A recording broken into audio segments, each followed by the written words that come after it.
from Michigan Associates of Acupuncture and Integrative Medicine. It's Tuesday, whatever day it is, and I am here today to talk to you about healthy digestion, which is something we've been talking about a lot, right? I'm going to give us a moment to all get in here, get started. With live, it's so weird that we have time to start, but it still takes some time to log in. I'm sorry, I'm actually unloading. I got an herb shipment for my home stash, so I don't remember what I ordered. Ordered a lot of stuff. So we're gonna take some herbs in this house. Yeah, we've been trying to bring you good content at home to learn and expand your mind and your learning. I think anybody remembers that when you're in the world, right? Like when we talk to each other, our colleagues at Michigan Associates, we're all acupuncturists. We all live Chinese medicine lifestyle. We understand how it works. And I think for anybody, we get caught up and we forget people don't know this. People don't live this way, obviously, right? It makes logical sense, but we're so used to living this way that we take it for granted. So that is why we are trying to bring you this content so that you can understand more about Chinese medicine, because we are passionate about what we do and about the medicine and what it can do for people. And so we want to bring that information to you. So thank you for joining me again today. I did want to start with, if anybody wants to share what they're grateful for, just a good reminder in general. Yeah. All right. So for those of you who have had acupuncture before and who have been to us for acupuncture, you know that when you come in for your first session, for whatever you come in for, we'll ask you a lot about what brings you in, like fertility or headaches and specific understanding about the chief complaint. But then we go into a bunch of questions about other aspects of your health. And one thing that we want to know is your diet. And we don't ask you general questions about your diet. We say, well, what do you have for breakfast, lunch? Do you eat this? Do you eat that? How much do you eat? I'll turn my phone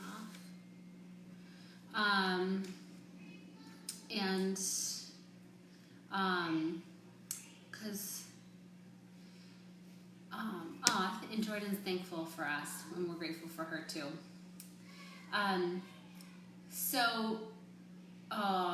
Lots of things. Thank you, Karen. Lots of things to be grateful for, but to learning from us. That's really sweet. And really, it means a really lot to us, to me, to us. I'm grateful for The Greatest Showman. I just saw that movie finally, and I'm obsessed with the music. So that's just my random grateful thought for the day. Okay, back to digestion. So we talk about your diet.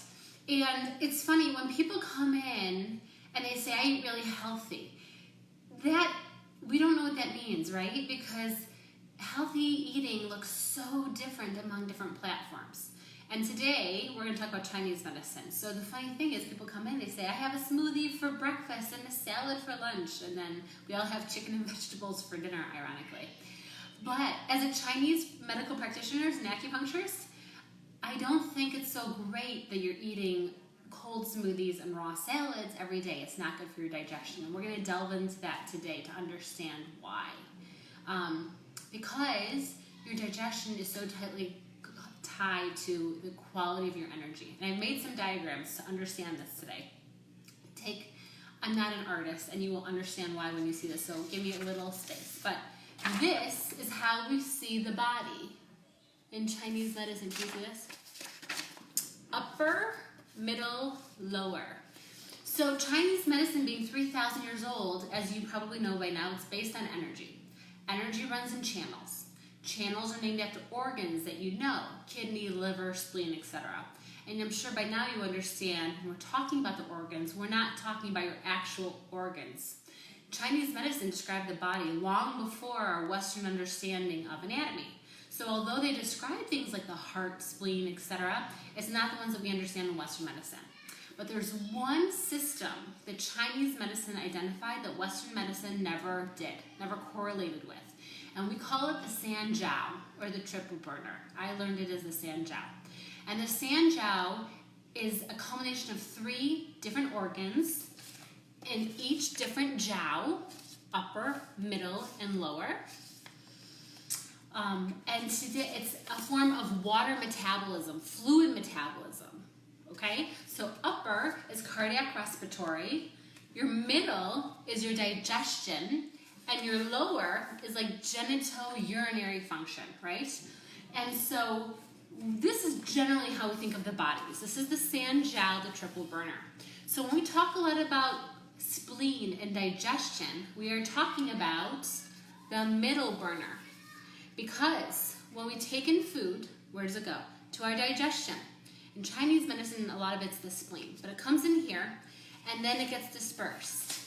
Now, I'm going to show you a different diagram, and I can't take credit for it. It's based on my teacher, Frank Scott, taught me this. But another way of understanding the sanjiao is like so.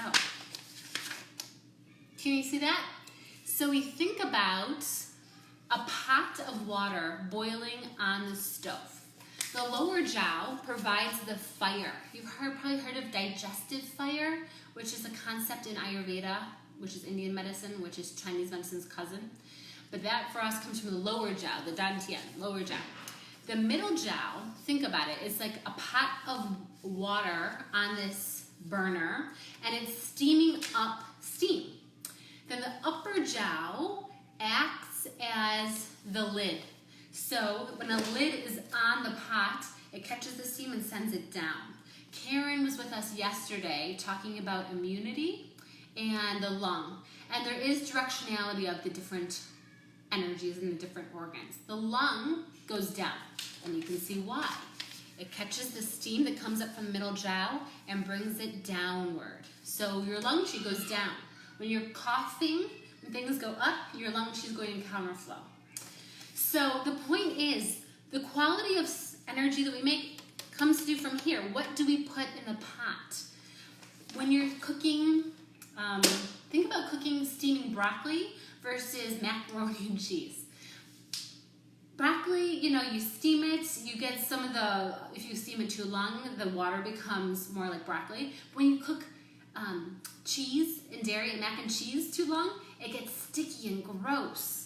So the quality of what we put in the middle affects everything.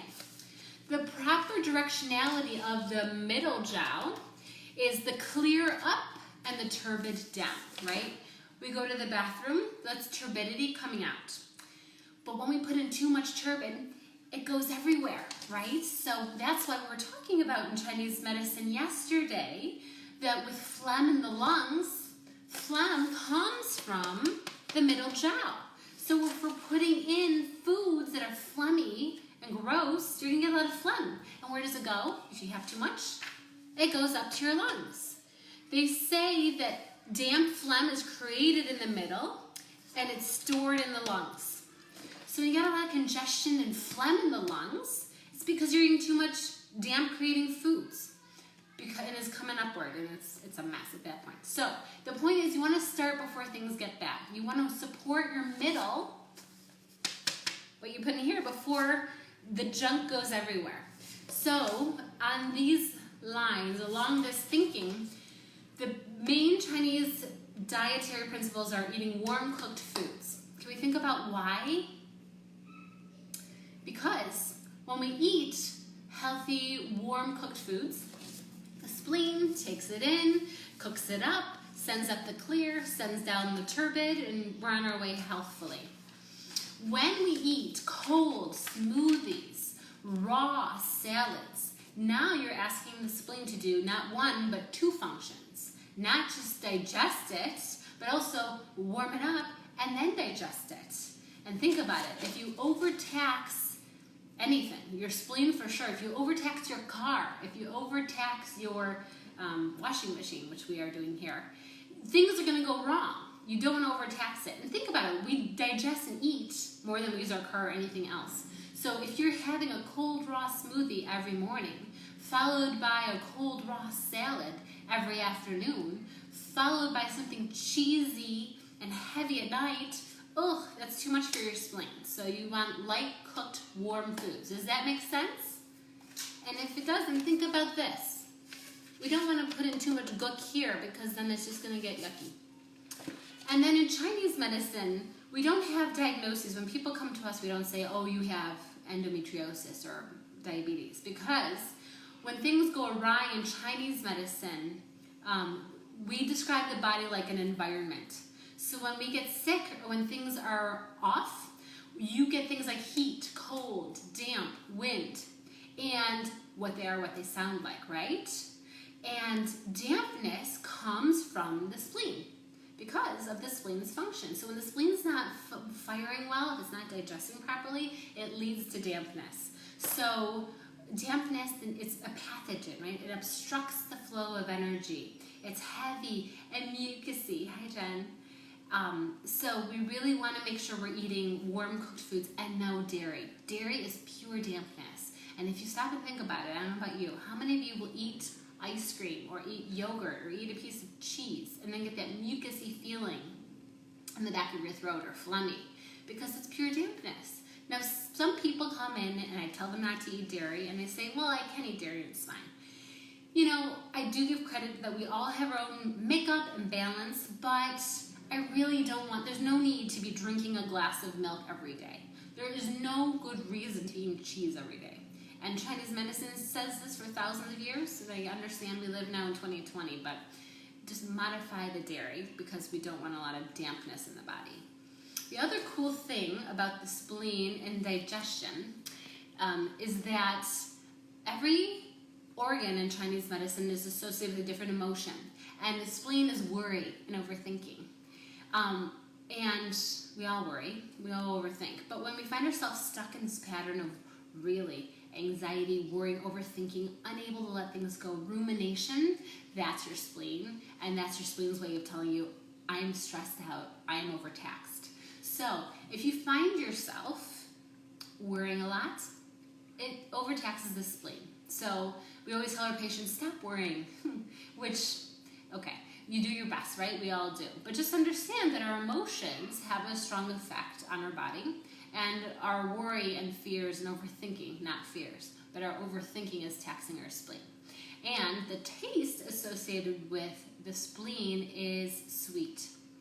So if you've been watching about our Chinese herbal formulas, if you remember, formulas, herbs have tastes.